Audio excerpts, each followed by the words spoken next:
Agora sim. Tá dando para ver? Tá sim. Tá. Então tá. Só aperta no ocultar ali, Kelly, porque talvez fique alguma Tá. coisa Aqui. tranquilo. Ótimo. Então, a gente vai falar um pouquinho de mapas de risco e sistema de alerta vulcânico, como que funciona esse sistema, né, vulcânico em outros países, em países que têm esse risco iminente de uma erupção vulcânica. Eu fiz aqui uns pontos para a gente poder discutir. Primeiramente, eu vou começar a apresentar alguns riscos vulcânicos, que também foi apresentado pela Letícia, né, na aula de terça passada. Depois a gente vai seguir ali o comportamento do sistema vulcânico, ela explicou muito bem, né, de uma forma muito completa para vocês.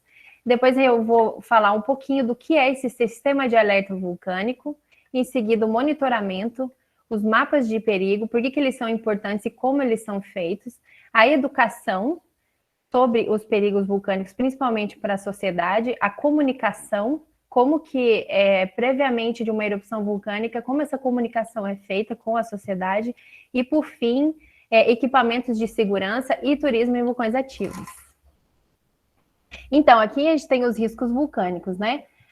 O vulcão, quando ele entra em erupção, ele pode, a sociedade, a comunidade que vive próxima ali na região vulcânica, ela pode estar submetida a vários desses riscos, né? Como domos de lavas, bombas vulcânicas, as quedas de cinzas, de téfras, chuvas ácidas, a coluna eruptiva, né? Que quando ela colapsa, ela vai ter essa avalanche de detritos e de nuvem piroclástica, né? As fumarolas, todos esses riscos, eles oferecem um perigo eminente para a população que mora ali próxima a essa região. Aqui, primeiro, um desses riscos, né, o fluxo piroclástico, como vocês observam aqui, no vulcão Merapi, na Indonésia, durante a erupção de 2006, a coluna eruptiva ela vai sendo alimentada e quando ela não tem mais toda aquela energia, ela colapsa. E quando ela colapsa, ela segue os relevos, né? Ali os declives de baixo relevo do edifício vulcânico. Então, ela desce em alta velocidade, né? Aqui ela vai levando tudo que ela vai encontrando. Ela tem alta temperatura e alta velocidade. Então, é um dos perigos, assim, dos riscos vulcânicos mais importantes, né? Dessa população que mora ali próximo a esse local. Em segundo lugar, a gente tem as bombas vulcânicas. Aqui a gente tem a representação de duas bombas. Essa aqui no Vulcano, na Itália, para vocês terem o tamanho, a noção da dimensão de uma bomba vulcânica, né? Que a gente encontra no edifício, quando sobe o vulcão. E aqui essa segunda bomba, ela foi localizada no vulcão Osorno, lá em cima do edifício vulcânico, no Chile. Outro risco vulcânico é a queda de tefra, de cinzas. Né? À medida que essa coluna eruptiva ela vai sendo sustentada ali, a liberação desse material são partículas muito finas, né? E essas partículas elas são transportadas pelas correntes de ar e elas podem, dependendo, né, da direção do vento ali, elas podem atingir quilômetros de distância em relação ao vulcão. E daí, para vocês terem ideia como fica, né?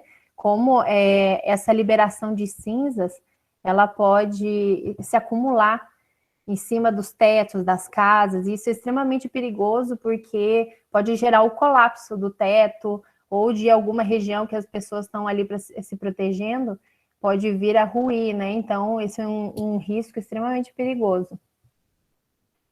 Outro risco é o lahar. Aqui a gente tem a foto da imagem, né, do vulcão Santa Helena nos Estados Unidos.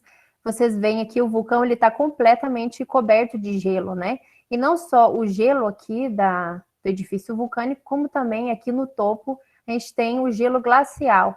Aí o que acontece? Quando o magma ele acende em superfície, né, e entra em contato com esse gelo, todo esse gelo glacial ele é derretido, né? Então, todo esse material ele vai descer acompanhando os baixos relevos do edifício vulcânico ou as drenagens, e vai incorporar, né, todos os materiais que ele vai encontrando ali, árvores, plantas, rochas de diferentes tamanhos, blocos, e ele desce em alta velocidade. E aqui na direita, a gente tem a imagem aérea, né, do vulcão, da erupção do vulcão Nevado del Ruiz, em 1985, na Colômbia. Para vocês terem ideia, o lahar, ele veio nessa direção, né? E aqui é a cidade de Armero, onde mais de 20 mil pessoas morreram, né, soterradas por causa desses fluxos de lahar. Então, são fluxos muito rápidos, né? Não tem como você escapar de uma erupção iminente, nesse caso de lahar. Então, é extremamente importante fazer esse mapeamento, né, das pessoas, das populações que moram ali próximas a esses possíveis canais que vão ser afetados pelos fluxos, para dar tempo delas saírem, né, antes de uma emergência vulcânica. Para vocês terem ideia de um fluxo de lahar, como que é a potencialidade dele, né, a magnitude, esse aqui são duas fotos do Rio Blanco. Quando o vulcão Calbuco, no Chile, em 2015, entrou em erupção, a gente teve esses fluxos de lahares. E olha aqui nessa imagem como os blocos foram transportados, né? Esse local, ele está a 8 quilômetros do edifício vulcânico, então todos esses blocos que estavam a quilômetros de distância, eles foram transportados aqui pelo rio. Então, esses blocos, eles são transportados muito fáceis, né? E aqui era uma fazenda e ela foi completamente destruída por esses blocos. Então, os lahares são muito perigosos por conta disso, né? Eles vêm em alta velocidade e é muito difícil você conseguir escapar desses impactos, né?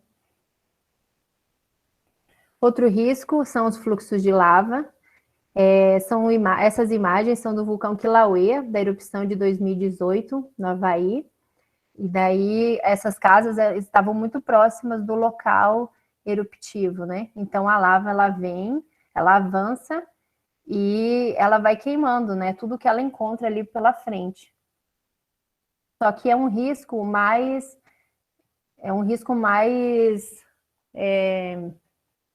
como é que eu falo? Esqueci o que eu ia falar. É um risco mais, assim, tranquilo de se lidar, porque a lava, ela não tem... ela vem de uma forma mais lenta, né? Não tem uma velocidade tão rápida comparada com o fluxo de lahar ou uma nuvem piroclástica. Então, o que seriam os sistemas de alerta vulcânico? Antes de começar uma erupção, os vulcões eles fornecem sinais precursores, aumento da sismicidade, de terremotos, aumento das emissões de gases, aumento da temperatura nas fumarolas. Então, todos esses sinais, para eles serem detectados e interpretados, eles são monitorados. São realizados monitoramento em torno do edifício vulcânico, em pontos estratégicos. A gente coloca estações para poder acompanhar como que está sendo o comportamento do vulcão. Porque cada vulcão, ele se comporta de uma forma única e diferente. Então, o que os órgãos responsáveis pela saúde pública fazem? Eles analisam todo o sistema vulcânico, né? Como ele se comporta, como a emissão da atividade sísmica desse vulcão, a emissão de gases, como que funcionam as temperaturas nos rios e nos pontos de águas termais, como que funciona a deformação do solo, né? Eles fazem todo esse registro do sistema vulcânico e fazem o monitoramento dele. Aí, com esse monitoramento, eles vão acompanhando essas diferenças na atividade. Se o vulcão ele apresenta, se ele está em atividade tranquila, normal, ou se ele está tendo um aumento da atividade, então eles conseguem comparar esses dados. E quem é o responsável por essas coletas de dados e dessas análises, né, gerenciamento desses dados vulcânicos? São as instituições responsáveis pela segurança pública, que pode ser observatórios sismológicos e vulcanológicos associados a universidades ou não, serviços geológicos de cada país ou departamentos de proteção civil. E o sistema de alerta, ele é dividido, né, em 3 partes. Primeiro, a detecção e monitoramento dos sinais precursores, que eu estava falando para vocês, sempre na fase pré-eruptiva. Essa coleta de dados para você poder observar que o vulcão está começando a ter um aumento, um incremento da atividade vulcânica, a gente precisa de registros de 3, 5 meses, 9 meses, 1 ano, no mínimo, para poder ter os dados para poder comparar essa diferença, né? E a segunda parte é o desenvolvimento dos mapas de perigos e ameaças, que eu vou mostrar mais à frente para vocês. E em terceira, a difusão do alerta das autoridades públicas com a população, que é a fase da comunicação. Aí o monitoramento ele pode ser feito por instrumentos terrestres, espaciais e de observação direta. E esses equipamentos eles podem fornecer os dados ou em tempo real, né? A estação sísmica, por exemplo, ela está localizada próximo ao edifício vulcânico, e se acontece um terremoto ou um sismo de baixa ou alta magnitude, o observatório sismológico ele vai receber em tempo real aquele dado, né? Aquele indício de atividade. Ou pode ser de forma remota, né? Os especialistas, os sismólogos, eles vão em terreno e vão captar esses dados que estão armazenados ali há 10 dias, há 2 semanas, captam, fazem a coleta desses dados e levam para o observatório para poder analisar e poder saber como que está o comportamento sísmico do vulcão. Esse monitoramento ele é feito pela sismicidade, pela geoquímica, geodésia e deformação dos solos. Esses são os principais sistemas de monitoramento vulcânico, mas tem outros também, e agora com a tecnologia a gente está avançando muito rápido nisso, né, de não ter que tanto ir para o campo, para terreno, ou ter que entrar dentro de um vulcão prestes a entrar em erupção, para a gente poder analisar como que está sendo essas anomalias, né? Hoje as tecnologias estão avançando e a gente tem mais segurança, né, para poder trabalhar em terreno também. E como funciona, né, o monitoramento vulcânico? Essa aqui é um esquema de uma ascensão magmática, né? O magma, aqui na câmara magmática, quando ele ascende em superfície, né, ele sobe aqui pelo conduto vulcânico, ele vai liberando gases, vai tendo um aumento da pressão, um aumento da temperatura, e isso é detectado pelas estações que são posicionadas ao longo do edifício vulcânico, em posições estratégicas. Então, os eventos sísmicos, eles vão ser detectados, né, pelas estações sísmicas, a deformação, como vai ter um aumento de pressão, vai ter uma deformação do solo e do edifício vulcânico, então a gente consegue detectar isso também, né, esses gases, eles vão expandindo o edifício e vai inflando, né, o edifício vulcânico, então a gente consegue detectar isso. Os gases e temperatura nas fumarolas, nos pontos quentes, ou aqui ao longo do edifício vulcânico, ou na cratera, dentro da cratera, a gente consegue analisar essas mudanças, né? O aumento da temperatura e o aumento dos gases. Então, todo esse sistema, com a ascensão magmática, vai tendo essa perturbação. Então, por isso que é importante ter essa rede de monitoramento completo, né? Da sismicidade, dos gases, da deformação, porque a gente não consegue avaliar previamente se um vulcão vai entrar em erupção somente com 1 ou 2 dados. Precisa se comparar o sistema, né? Os dados do sistema num todo. Então, é importante que essas estações estejam em pontos estratégicos. Aqui a gente tem 2 fotos de inclinação de terreno, que são feitas medições do solo e do edifício vulcânico, como eu tinha mostrado para vocês. À medida que o magma vai ascendendo em superfície, vai expandindo, né? Então, a gente consegue medir o volume ali, como que está sendo deformado o solo e esse edifício vulcânico. Não só por inclinação de terreno, como por GPS, né? São estações que são colocadas próximas à cratera, lá no topo do vulcão. Aí aqui é do vulcão Hekla, na Islândia. Aqui a gente tem monitoramento de sismicidade, são estações sísmicas instaladas próximas ao vulcão Arenal, na Costa Rica. Esses aqui são profissionais do Observatório Sismológico e Vulcanológico da Costa Rica. Como eu falei para vocês, alguns equipamentos, algumas estações, os dados chegam em tempo real, já outras são de acesso remoto, né? Os dados ficam armazenados ali por alguns dias ou semanas. Esses profissionais, eles vêm, né? Eles vêm, fazem a coleta e passam aqui para a base de dados. E aí são analisados no observatório, né? Como que foi essa atividade sísmica durante os últimos dias ou semanas. Outro tipo de monitoramento vulcânico é a análise de água, né? Que a gente pode ver a qualidade ou o pH dos rios e fontes termais próximas aos vulcões ativos. Esse aqui a gente estava fazendo coleta próximo ao vulcão Domujo, na Argentina. E daí a gente também faz essa análise, coleta o dado e faz essa análise em laboratório, para poder comparar com as menções de semanas atrás ou meses atrás.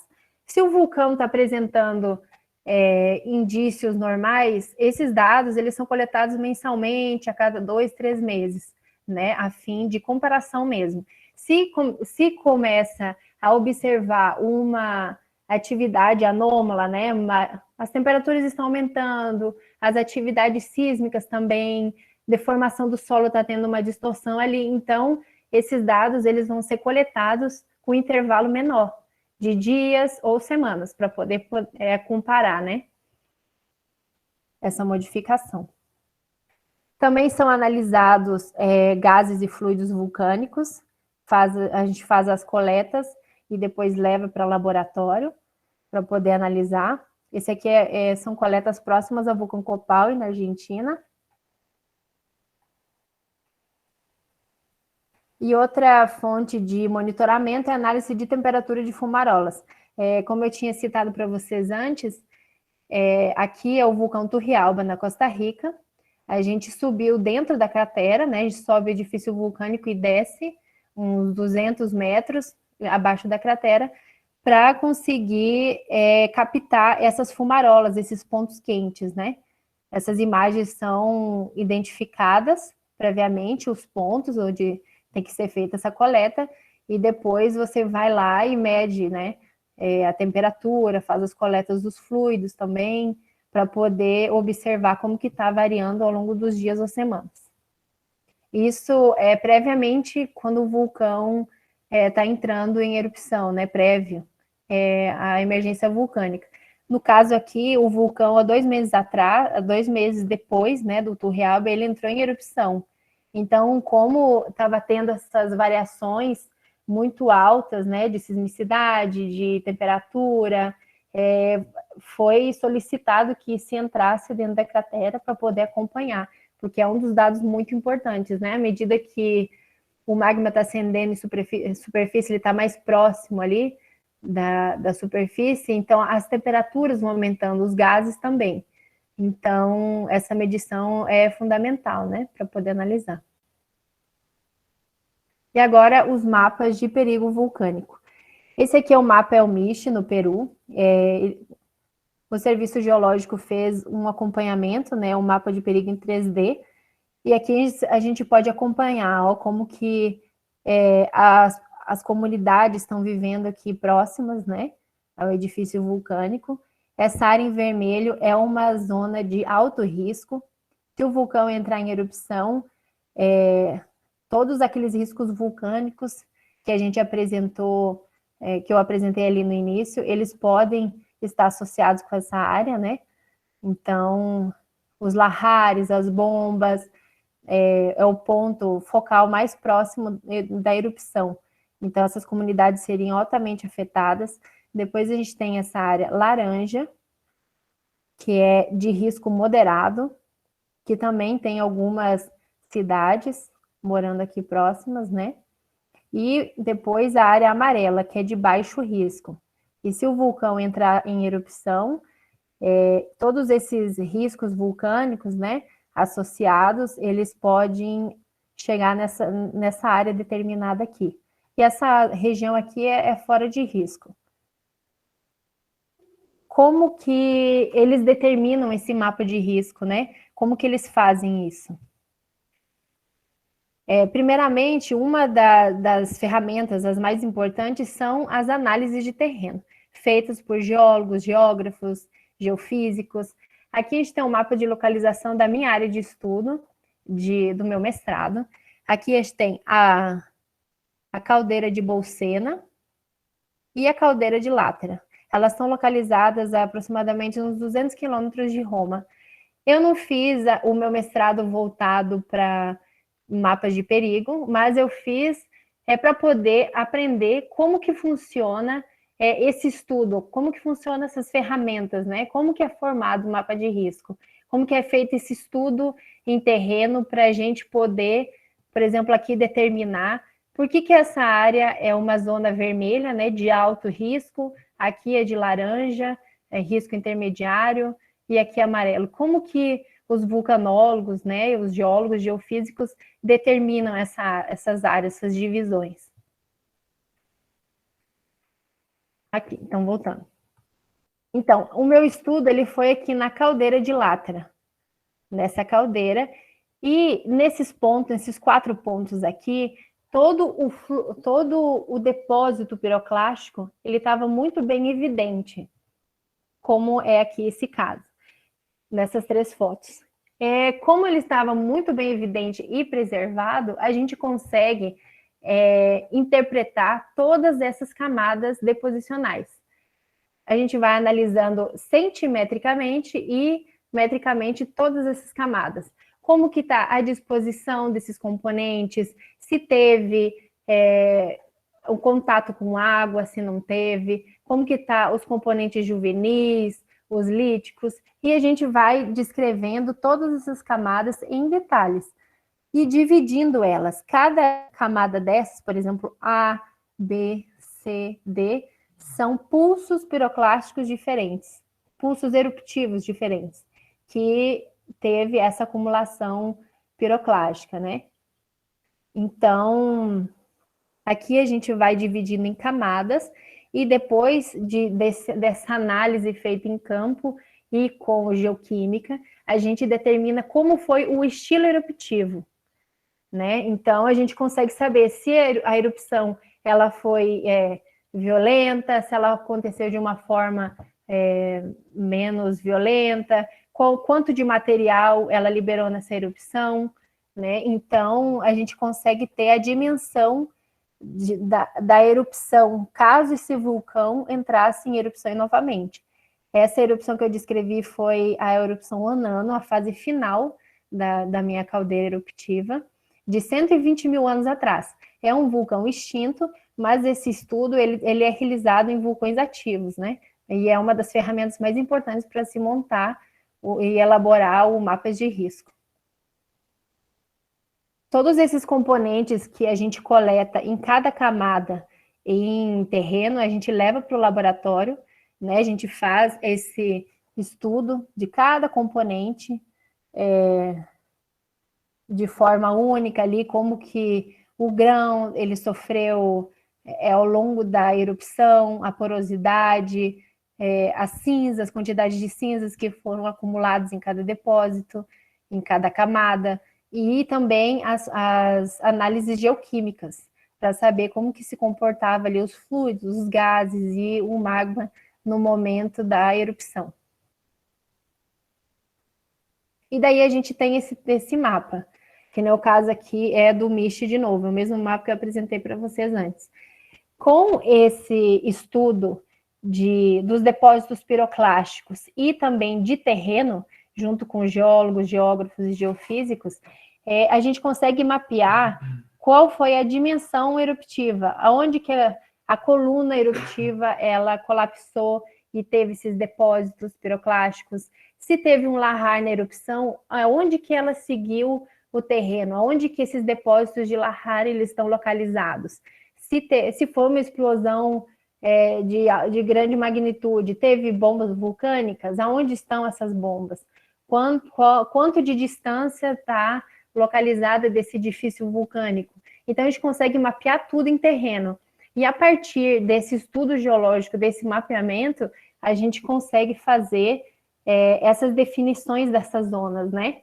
Então, as áreas vermelhas são as que são mais afetadas, por não todos aqueles riscos que eu apresentei, mas por alguns ou todos eles, né? Então, são as comunidades que estão localizadas nessa área serão as primeiras a serem evacuadas em caso de uma emergência vulcânica, porque elas sofrem um risco, né, um perigo iminente. Elas estão numa zona de alta vulnerabilidade. Já a zona laranja é um risco moderado, então elas vão ser evacuadas em seguida, né? A vulnerabilidade delas perante ao risco não é tão alta, então o perigo é moderado. Ou as áreas amarelas, né? Aqui que são as últimas áreas a serem evacuadas e não sofrem um perigo tão iminente, né? Se o vulcão entrar em erupção, elas são evacuadas ou não necessariamente, né? Tudo vai depender do acompanhamento do vulcão em erupção, se a erupção é de grande magnitude ou não. Aqui a gente tem uma vista de cima, e aqui os pontos de saída. Então, todas essas comunidades, né, as populações que vivem nessas regiões de alto risco, elas são evacuadas primeiras e tem que seguir um sentido pré-determinado. Porque quando a gente tem uma emergência vulcânica,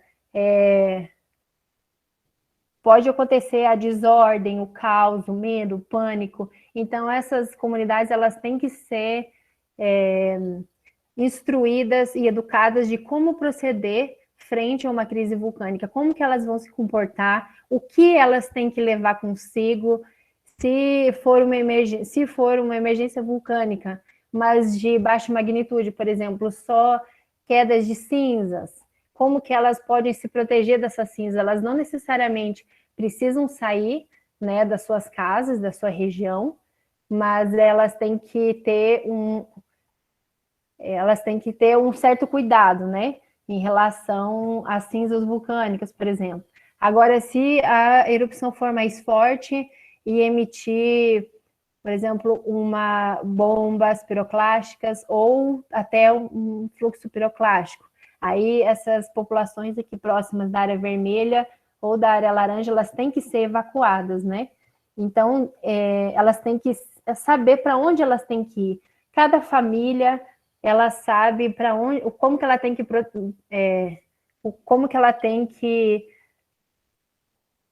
o que ela tem que ter de documentação, para onde que ela tem que ir, qual a rota de evacuação ela tem que seguir, né? Por exemplo, se você mora aqui, nessa região sul do vulcão, você vai evacuar por aqui, né? Obrigatoriamente, você tem que vir aqui pela salida de... Agora foi em cima. Tem que evacuar aqui por essa rota. Agora, se você mora aqui para o norte, a sua rota de fuga é aqui em Yura, porque ela está mais próxima da sua casa. Para a gente não congestionar essas estradas, né? Muitas pessoas fogem de carro ou querem se transportar independentemente, né? Sem autorização prévia dos órgãos de segurança pública. Então, essas vias podem ser congestionadas, por isso que tem um plano de emergência, né? Cada cidade tem o seu plano e se comporta de uma forma, né? Para não ter esse caos e essas vias, né? Fechadas ou pessoas que não deveriam evacuar. Por exemplo, pessoas da área amarela não necessariamente têm que evacuar em uma caso de uma emergência vulcânica. Então, sempre tem que ouvir os órgãos de defesa pública, né? Como que eles vão... qual é a área que tem que ser evacuada, em que momento que tem que ser evacuado. Então, essas fontes oficiais, né, as notícias oficiais, vão informar qual é o procedimento que você tem que ter em caso de uma emergência vulcânica. Aí, como que funciona essa educação? Como que as pessoas sabem como proceder, né, em caso de uma emergência vulcânica? Nas cidades onde tem esses vulcões ativos, eles indicam muitas placas, né? Emergência vulcânica, evacuação segura. Então, a população já conhece quais são as zonas de evacuação, para onde que elas têm que ir, qual é o local mais seguro. E também nas escolas, esse estudo é muito voltado, essa educação sobre vulcões ativos e sobre os riscos, eles são muito presente dentro das escolas, né? Que no caso é um Cartagem, uma escola de Rio Branco, próximo ao vulcão Calbuco, no Chile. E aqui vocês podem ver, ó, salas de classe, são as salas de aulas dos alunos. Aqui, porta de escape, que é a via de evacuação. Se você estiver dentro da sala de aula, você escapa por essa porta ou por essa. Você vem e passa pelo pátio coberto e depois você vem para a zona segura, que seria o campo de futebol, né? Para você poder se concentrar ali, todos juntos, né? Sem criar o pânico. Então, todos esses alunos são concentrados no local e depois eles são divididos para zonas mais seguras, né? A própria escola, ali no caso, fica responsável pela segurança desses alunos. E esses alunos são levados para áreas seguras. Não necessariamente os pais vêm buscar essas crianças ou elas voltam para casa. A escola, nesse momento, fica responsável de levar, né, em transporte público para fora da cidade, para uma outra região mais segura, caso eles estejam em aula, né, durante uma emergência.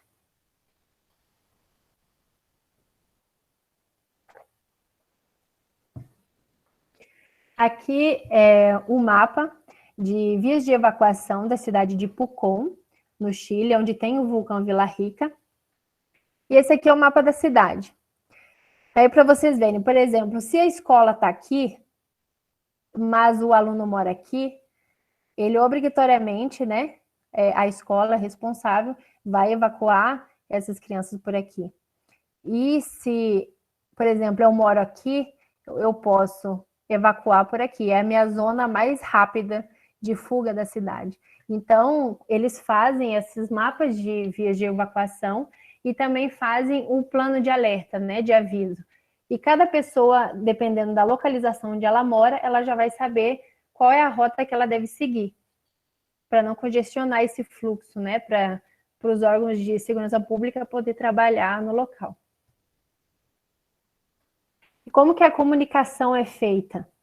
Né, a educação é feita por esses mapas de fuga, né, as rodas de fuga, como se comportar em caso de queda de cinzas vulcânicas, em caso de uma emergência vulcânica, como que a população tem que se comportar, né?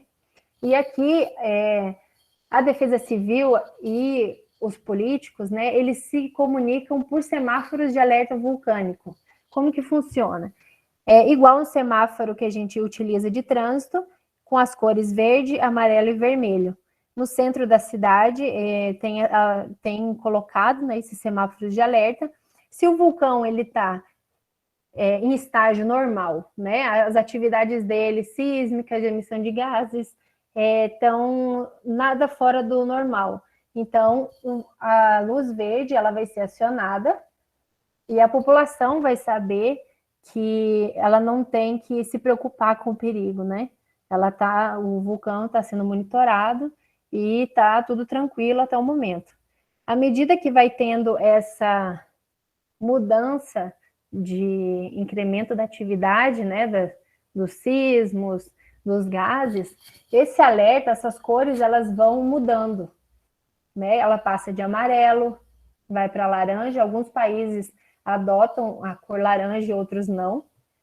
E depois o vermelho, que é a erupção iminente. Então, a população ela vai acompanhando, né, essa mudança, essa variação das cores, de acordo com esse semáforo que eu apresentei para vocês.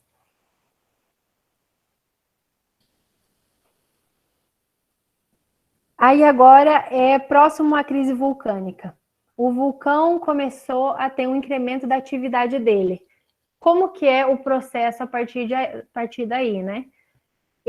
Todos os cientistas, né, responsáveis por essa coleta de dados da sismologia, da geoquímica, da geodésia, eles se reúnem e analisam junto todos os dados. Então, o geoquímico vai explicar a interpretação dos dados dele, o sismólogo vai explicar o que está acontecendo ali com os terremotos, se está aumentando, qual é a magnitude, e assim também de inclinação de terreno. Eles vão apresentando os dados, eles fazem uma reunião e entram num consenso, né? Por exemplo, eu acho que a atividade está normal para gases, mas para a sismologia e para a geodésia não está. Está tendo um aumento, né? Um aumento nesses dados, então já é preocupante. Então a gente vai tirar o semáforo, vai fazer essa alteração do semáforo na cor verde e vai passar para amarela, que é a tensão, né? Ou seja, o vulcão ele está sendo monitorado, os dados estão aumentando, mas ainda não é preocupante. E à medida que esses sinais vulcânicos eles vão tendo um aumento, né, um incremento da atividade, eles se reúnem novamente e passam para o laranja e para o vermelho. Então, a atividade vulcânica que vai determinar qual é a cor que vai ser estabelecida, né? A forma como os cientistas se comunicam com os órgãos de proteção civil, e a proteção civil e os políticos, né? Os órgãos governamentais vão se comunicar com a população através dessas cores, né? Fica mais fácil de interpretar do que entrar em rede nacional e explicar a interpretação desses dados, como que são feitos. Então, eles se comunicam com essas cores.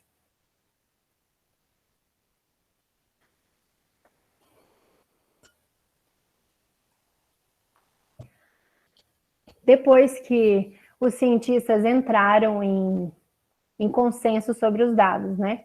Como que eles acham que o vulcão está se comportando. E se esses dados forem alarmantes de alta magnitude, que indicam que o vulcão pode entrar em erupção eminente ou nas próximas 2, 3 semanas, no próximo mês, a gente não tem como determinar, mas pelos dados, acompanhamento ao longo do tempo, a gente sabe se está tendo um aumento da atividade vulcânica, né? Então, esses cientistas, eles, juntamente com a Defesa Civil e a imprensa, eles fazem uma coletiva e decidem como que eles vão se comportar a partir daquele momento, né? Qual é o plano de emergência que vai ser colocado ali na prática para poder retirar essa sociedade, né? As comunidades que moram ali nessa zona de risco.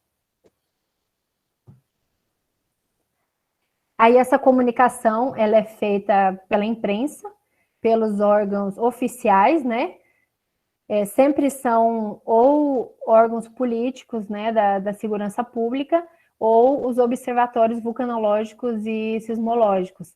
Tudo depende de cada país. Quem é o responsável de passar essa informação para a população, né, através da imprensa. E daí a gente entra em equipamento de proteção individual, que a gente vai falar agora sobre o turismo vulcânico, né? Aqui no caso eu fui fazer uma coleta dentro de um vulcão, do vulcão Turrialba na Costa Rica, e o EPI, né, equipamento de proteção individual, ele é de extrema importância, porque quando você entra dentro de um vulcão, ou você vai fazer uma coleta próximo ao edifício vulcânico, que ele está prestes a entrar em erupção ou não, né? Se é um vulcão ativo, a gente indica usar esses equipamentos de segurança. Como eu falei para vocês, a gente consegue analisar o sistema vulcânico, né, como um todo ali, o que está acontecendo na atividade vulcânica, mas não tem como prever se essa erupção é iminente ou não. Então, você sempre tem que estar protegido, né? O vulcão ele pode se comportar de uma forma anômala, às vezes, então você não espera passar por aquele perigo, né? Então, você tem que estar protegido o minimamente possível, né? Que seria o capacete, né? Em caso de projeção balística, que seriam as bombas, se o vulcão entrasse em erupção, Não sei se salvaria a vida, uma bomba na cabeça, né, com capacete, mas é indicado entrar com capacete. Mas dos projéteis balísticos menores, com certeza protegeria. O colete refletivo é extremamente essencial, porque dentro ali da cratera vulcânica, ou se você for coletar amostras próximas às fumarolas, vocês veem que não tem visibilidade, né?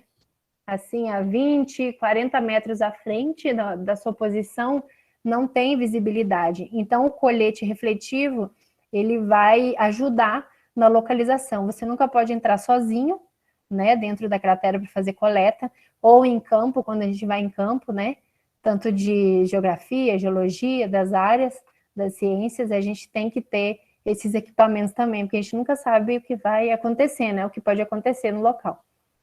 E também se tiver uma emergência vulcânica aqui e eles tiverem que localizar as pessoas que foram, né, estudar, coletar amostra, então é uma forma de localização,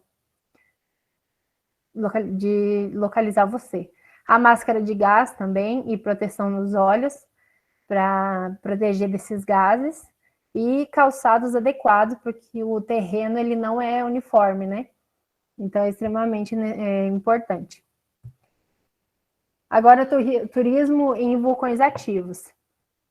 Quando a gente estava até comentando, né, nas aulas passadas, aqui no projeto, sobre turismo, e cada vez isso está aumentando, né, mais ainda. Então, como que eu posso praticar essa escalada no vulcão ou passear em uma área de vulcão ativo, me protegendo? Né? São quase os mesmos equipamentos de proteção que eu mostrei aqui, tirando o colete, né, e a máscara de gás, que são aqui o capacete, que é indispensável quando você sobe um vulcão ativo, e não tem o colete refletivo, mas tem a roupa refletiva, né, que os guias, né, o pessoal responsável por levar você até o topo do vulcão ou a área vulcânica, ele vai poder te localizar, né, em caso de uma emergência. Então, é obrigatório esse tipo de equipamento.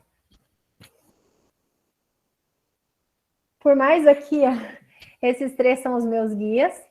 Quando você sobe um vulcão ativo, você não pode ir sozinho, porque é um local com terreno irregular, que você vai estar sujeito a esses riscos que eu mostrei. Por mais que tenha monitoramento, muitos vulcões ainda eles estão sendo estudados. Ainda está se aprendendo como que o vulcão se comporta, como que aquele sistema reage, né? Antes de entrar em erupção. Quais são os sinais precursores deles? Então, não é porque um vulcão ele é monitorado que os científicos eles sabem como ele realmente se comporta, né? Isso é um estudo que demora meses, anos, décadas. Então, é extremamente importante que quando você for fazer esse tipo de turismo, você vá acompanhado com profissionais, né? Com guias vulcânicos, pessoas especializadas nisso, que elas conheçam o terreno local e saibam como guiar você e te proteger em caso de uma emergência vulcânica. Então, aqui esses são os meus guias no vulcão Vila Rica, Chile. Como se observa, eles não estão com o EPI, mas eu estou, né? Então, por mais que essas empresas, os guias não utilizem o equipamento de proteção, eles fornecem para quem vai subir com eles, né? Para nós turistas. E se eles não fornecerem, é aconselhado que vocês tenham o seu próprio equipamento, né? Porque a segurança de cada um é de responsabilidade nossa, né? Por mais que a gente esteja contratando um serviço, você que é responsável pela sua vida ali, você está se submetendo ao risco, né? De subir um vulcão ativo. Então, você tem que tomar certos cuidados se você quer ter um passeio com segurança, né? E retornar com segurança também. E outra coisa que eu queria comentar com vocês, os vulcões, eles são maravilhosos, são regiões lindas para se visitar, para se conhecer, Só que tem zonas próximas aos vulcões que não devem ser ultrapassadas, né? Quando vocês verem essas placas, né? Muitos aqui vão fazer turismo em vulcões ativos, né? Com certeza. Então, essas placas, elas avisam, né? Por exemplo, proibido não descer na cratera. São locais que têm terreno irregular, tem gases vulcânicos extremamente tóxicos, então não se deve ultrapassar essas placas. Hoje a gente vê que o turismo vulcânico está crescendo muito e muitas pessoas não respeitam esses limites, né? Esses limites são demarcados para a proteção do turista, né? São lugares que não são vigiados. Então, se você ultrapassar ali sozinho ou com um grupo e acontecer alguma emergência, não é de responsabilidade de quem monitora ou quem é responsável pelo vulcão, né? No caso da proteção civil. Então, eles delimitam, eles fazem essas marcações dentro dos vulcões ou próximos das crateras, e você pode subir ali até o limite demarcado, né? Mas, assim, no momento que você ultrapassa essa barreira, você que é responsável pela sua segurança, a segurança da sua vida. Então, é extremamente importante respeitar esses limites. Aqui eu coloquei, como somos vulcan lovers, né? Pessoas que amam os vulcões. Aqui eu coloquei institutos e organizações que estudam vulcões ativos, que fazem o monitoramento, o estudo, a elaboração desses mapas de perigo, que fazem as análises dessas atividades vulcânicas, sísmicas. E muitos desses institutos e organizações, eles oferecem cursos em vulcanologia. Então, se você se interessar por essa área de monitoramento vulcânico ou elaboração de mapas de perigo em outros países, em vulcões ativos, você pode acompanhar essas instituições. Elas oferecem cursos, muitos desses cursos, eles oferecem bolsas, principalmente para nós da América Latina. Então, o monitoramento vulcânico, ele é muito caro, né? Todo esse equipamento, instalação, manutenção e análise de dados são caras. Então, essas instituições, principalmente europeias, elas financiam, né, esse monitoramento, eles ajudam a instalação de softwares, ensinam a como interpretar esses dados, tanto nas análises em laboratório, quanto na utilização dos softwares. Então, são grandes oportunidades para quem tiver interesse, né, participar desses cursos e ser contemplado com uma bolsa também, né? Então, eu deixei aqui algumas delas, se vocês quiserem seguir depois, acompanhar o trabalho deles. Aqui são as minhas redes sociais. Eu compartilho um pouco das minhas viagens vulcânicas, então, se vocês quiserem me seguir por lá também, Facebook, Twitter, LinkedIn, YouTube, Instagram. E há 2 dias atrás, a gente criou um Telegram para os Volcano Lovers. Vocês estão convidados a fazer parte, compartilhar as viagens de vocês, os projetos, fotos, notícias, as pesquisas, montar uma comunidade de apoio mesmo, da gente ajudar um na pesquisa do outro, de divulgar, porque a ciência, ela é muito importante essa comunicação e esse apoio entre nós, né? Então, a gente poder levar informação para mais pessoas. Vocês estão convidados a participar com a gente. E é isso, muito obrigada pela atenção, pela presença de vocês. E eu gostaria de conversar com vocês sobre esses temas, se vocês gostam desse assunto, se vocês pretendem trabalhar nessa área, ou se gostariam de participar de futuros cursos, né? Estou aberto para a gente poder debater esses assuntos.